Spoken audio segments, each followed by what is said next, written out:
Have you ever just stopped on a clear night, looked up, and felt totally amazed by that huge dark sky twinkling with all those tiny lights?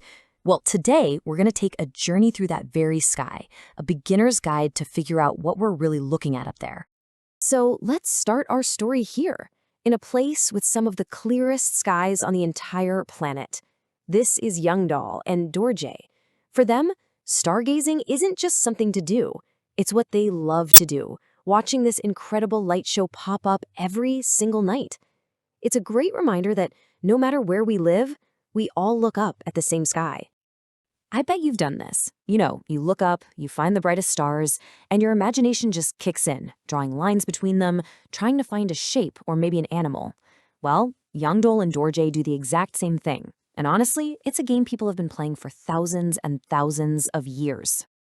That cosmic game of connect the dots actually has a name. It's how we get constellations. So let's break it down. What are they, really?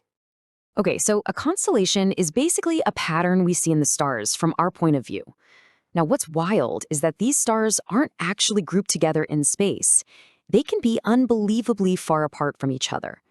But from right here on Earth, they line up just right to form these familiar shapes that have inspired us for centuries. But these star pictures were so much more than just a fun thing to look at. For ancient people, they were absolutely essential. They used them to pass down stories and myths, kind of like a giant storybook in the sky. And for sailors and travelers, they were a map. I mean, long before GPS or even a simple compass, knowing the constellations could be the difference between getting home safely and being totally lost. All right, take a look at this. At first glance, it's just a random bunch of stars, right? Or is it? Let your eyes just kind of wander for a second. What shapes are you seeing? What stories could you make up about them? This is exactly what our ancestors did night after night. And boom, with just a few lines drawn by our imagination, that random field of stars turns into this epic scene. Right here, we can see Orion the Hunter. He's famous for that 3-star belt, and it looks like he's facing off against Taurus the Bull, with his loyal dog, Canis Major, right by his side. So let's see how this all becomes a really practical skill. Remember Youngdahl and Dorje? Well, people in their part of the world have been using these exact star patterns for centuries to find their way. Let's learn one of the most useful tricks in the entire night sky. Finding the North Star, which is also called Polaris, is actually surprisingly easy. Okay, so first, you need to spot a really famous pattern, the Big Dipper. It kind of looks like a big cosmic saucepan. Find the 2 stars that make up the outer edge of the Dipper's cup. Got 'em? Now just draw a straight line in your mind right through them, keep going up, and you'll run into a star that's not the brightest, but it is one of the most important. That's Polaris. And here's why that star is so special. While all the other stars seem to slowly drift across the sky all night long, the North Star, or Dhruvatara as it's known in India, it stays put. It sits almost directly above the Earth's North Pole. So if you can find it, you always know which way is north. Pretty cool, right? All right, we've been talking about all these stars that are super far away, but you know what? We have one right here in our own backyard. It's time to zoom in and properly meet our very own star, the sun. Yep, that's right. The sun is a star. It's not some special kind of object. It's just like all the other stars you see at night.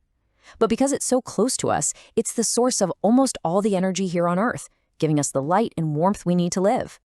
And when I say close, I mean, in space terms, it's still 150 million kilometers away.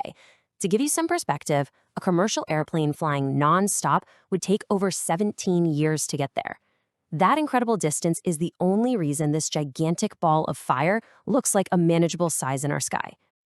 This brings up a really great question. If the sun is a star, why does it look like a huge, bright disk, while all the other stars are just tiny little points of light? Well, it all comes down to one thing: distance. The sun is basically our next-door neighbor in the cosmos.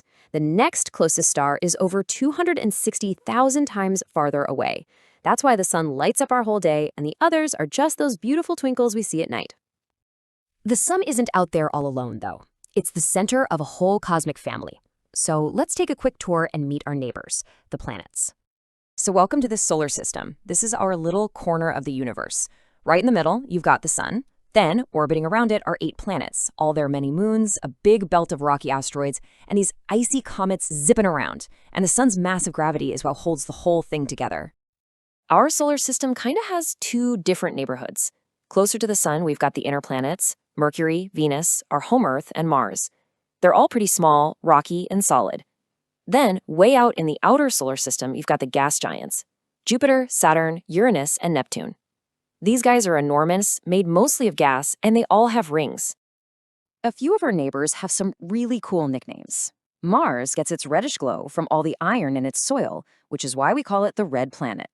Venus is so incredibly bright that you can see it right around dawn and dusk, earning it the name morning star or evening star.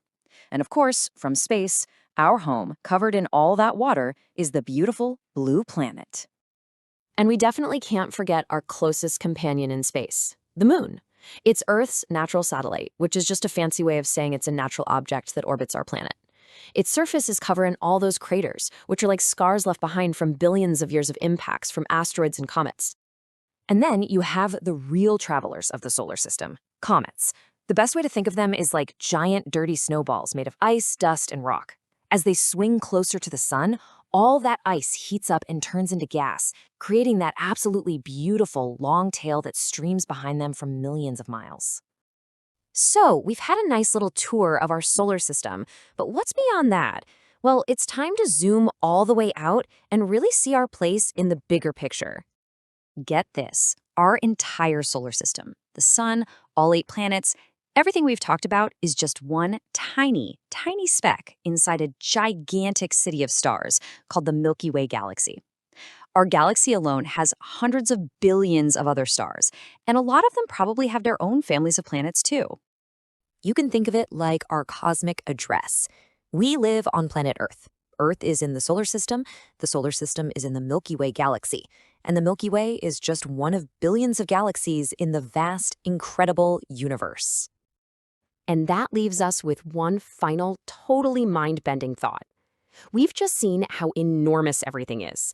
Billions of galaxies, and each one has billions of stars. So the ultimate question is, are we alone? What do you think? The search for that answer is one of the greatest adventures we've ever been on. So next time you look up at the night sky, remember just how much is out there, waiting to be discovered.